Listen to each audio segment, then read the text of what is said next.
Welcome to This Week in Palm Bay for the week of July 6, 2026. In this edition, we cover the upcoming municipal budget workshop, the impact of state line item vetoes, and the City Council's review of the police department's license plate reader policy. We also check in on the Citizens Accountability Task Force, cover planning and zoning board approvals, sweep the weekly business permits, and preview upcoming library and recreational events. The City Council has scheduled a critical budget workshop for Tuesday, July 7th at 6 p.m. in the City Hall Council chambers.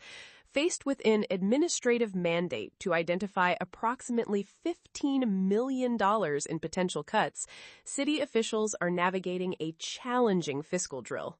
That is right, Rosie. Tight charter-mandated growth limits on ad valorem revenue leave little room for error, forcing council members to make difficult choices regarding service levels and capital improvement priorities.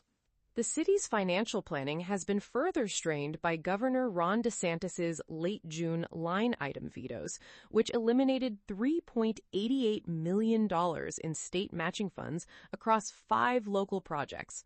The cuts defunded $1.68 million for the utility's SCADA cybersecurity network, $750,000 for traffic enhancements, $500,000 for Babcock Street widening, $500,000 for Fire Station 8 site construction, and $450,000 for the Regional Tactical Training Building.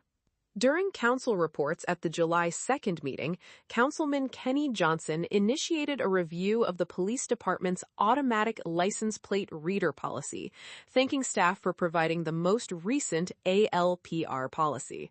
Deputy Mayor Mike Jaffa proposed that council members individually review and redline the policy, bringing their comments back for a formal discussion at a future meeting. Critics of the current policy have highlighted possible issues after the recent U.S. Supreme Court ruling concerning warrantless geofencing and location tracking, specifically pointing to warrantless database queries, optional case numbers, global data sharing, and a 30-day database purge schedule that conflicts with Florida's 3-year public records retention laws. Next, the Citizens Accountability Task Force meets Thursday, July 9th at 6 p.m. in the council chambers.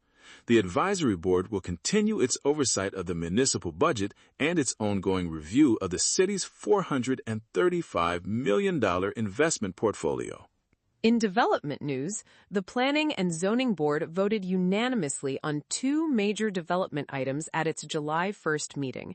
The board recommended approval for case CP 2500004, the Isla 2 townhomes on 7.3 acres at Treeland Boulevard and San Filippo Drive. Member Peter Filiberto moved the recommendation with conditions requiring updated traffic and stormwater studies, which passed 5-0. The board also voted 5-0 to recommend approval for case FD 2500002, allowing Lennar to add 11 single-family lots to the Emerald Lakes Phase 2 development.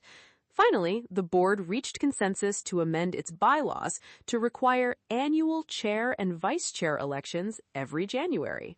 Commercial growth continues along the Northwest Corridor, where franchisee TNA Sandwiches has submitted plans for a new Firehouse Subs in the Publix-anchored Heritage Square Shopping Center on the St. John's Heritage Parkway in WF.